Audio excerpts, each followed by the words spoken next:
Run that over there. But I appreciate the acknowledgement of the things I try to do. Appreciate that. First of all, I'd like to give honor to God. Without him, none of this is possible. I would like to thank all of you for coming out tonight to watch us receive these honors and appreciate your attendance tonight, so thank you. Thank you to these esteemed gentlemen for allowing me to get into this club that we're coming into now and being able to get this nominee. So I feel very good about this. I stole this from somebody when I was listening to something the other day. He said, I keep God in my life, and it's made me humble. I didn't always stick with him, but he always stuck with me. And that stuck with me because I grew up in a family that went to church. We went to church all the time. And once I got into college and moved on, I moved away. And then I didn't do the things that I should have been doing. And he continued to stick with me. And what I mean by that is that we all have things that happen in our lives at some point in time that we don't know if we're going to come back from. We don't know how we're going to make it through that next journey. For me, that happened in high school. As a ninth grader, playing basketball against my father's team, went up to dunk and a kid grabbed my shirt and both of my bones of my knee popped apart. At that particular point in time, I had no idea what the next step was. So a lot of times when people look at the things that you have done and you have become, they think that things came easy to you, but they don't always come easy. They didn't see the time that I had to spend in the gym by myself, working out, rehabilitating, and trying to get myself back together. They didn't see the time when I was in college when I slipped and I didn't get my work and my grades dropped and I had to sit out a semester and fight my way back to continue to play football. They didn't see when, at the end of my career, or the end of my college career, when I didn't really think anything was happening, that God allowed me, at some point in time, when I was running a 40, to run a 4.35 40, which cemented me being able to go on and play in the NFL. So there are things that, again, they look pretty. Yeah, I've done some great things, but God has always been there and has always been behind me. So I hope that when you go to bed at night, that you put your slippers under your bed and you put them under there far. And when you go to sleep and you wake up the next morning, I hope you get on your knees, and as you go down to get them, you look up and you say, thank you for grace. Thank you for peace. Thank you for love. Thank you, God, for all you've done for me. I'd also like to thank my family. I have a large contingent of people here. Can you guys stand real quick?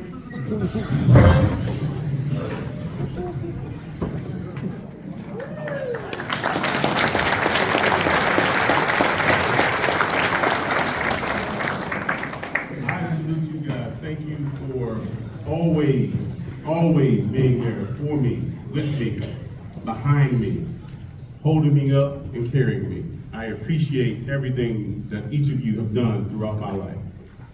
For my mom and dad, I want to say thank you for being the type of people that I strive to be like. My mom was at every event, picking up, dropping off, carrying here, carrying there. My father was a coach, and when he could be there, he could be there. But when there were certain things that I was doing wrong, he was always there to show me how to do it the right way. So I thank you for that. My brothers, they were always very competitive. And the one thing they always tell me is they both won a golden helmet and I didn't win one.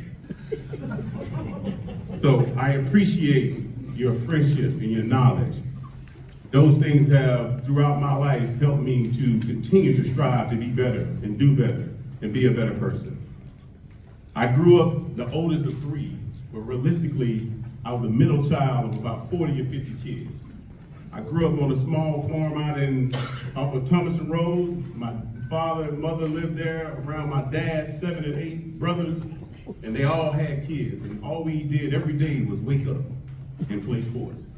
And they allowed us that ability to be able to just wake up and just go play football or basketball or baseball. And so I'd like to thank my extended family for always pushing me to be better than you. Because I watched you as I grew up. And in my mind, I was better than you already. But I needed to work to continue to prove that point. So I want to thank you for allowing me to push myself to a level that I was not at that particular point in time that I needed to get to. I spent a lot of time out there on that farm on a little dirt patch playing basketball with 3 6'9" grown men that would literally slap me across the face and tell me that's not a foul.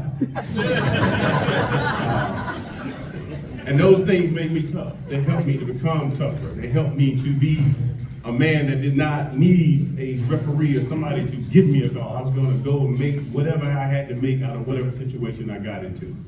So again, I thank you guys for that. It's been my pleasure to be able to play here in the city of Macon. I have enjoyed every minute of every second that I have been able to play whatever sport I've been playing. To the younger generations, I want to say to you, enjoy it while you got it. It does not last forever for everyone. So while you are able to play this game, or whatever game you play, enjoy it. Work hard to be the best that you can be, and strive for excellence.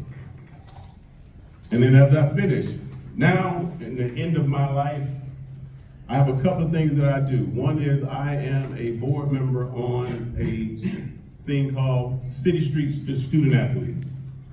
And what we try to do is take kids from the inner city areas and help them to become not only better athletes, but our motto is drug-free, don't try me.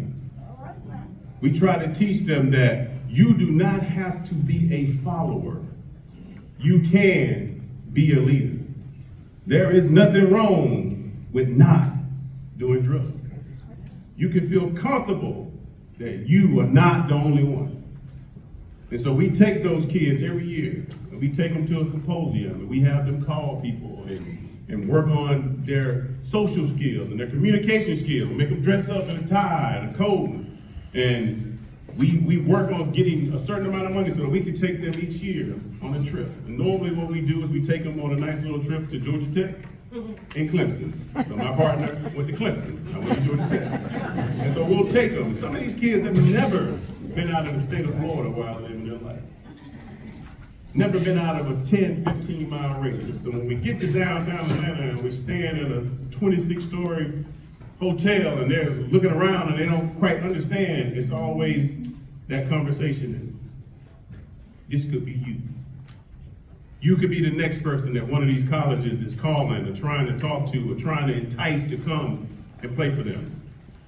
So it has been one of the greatest joys in my life to be able to watch these kids excel and move on and do other things. I also have had an opportunity to do some personal training for about the last 12 years. My 2 first athletes were my son and my daughter. I just woke up one day and said, listen, we're gonna start being some good athletes. And all of their friends saw them a year or 2 years later and they were like, what are you doing? And they got to be good. My son is getting ready to graduate with his master's from Texas Wesleyan University. My daughter is currently playing at Kennesaw State and she will be graduating in October. So it can be done, and it can be done. I've also had the pleasure of watching 2 of my kids recently in this upcoming draft for the NFL get drafted into the NFL, one for the Houston Texans and one for the Jacksonville Jaguars. Again, I do not train kids to excel and leave them by themselves. I follow them throughout their career. I'm that coach that shows up to games, that takes you to dinner, that sends you birthday money when you don't have that thing. So the one thing that I would like to say to everyone is, when you make it, please make sure you reach back and bring somebody with you.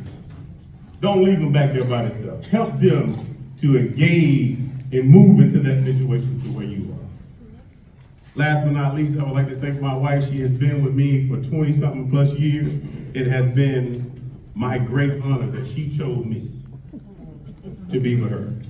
I appreciate you putting up with the late nights, the long days, and I love you for being you. Thank you.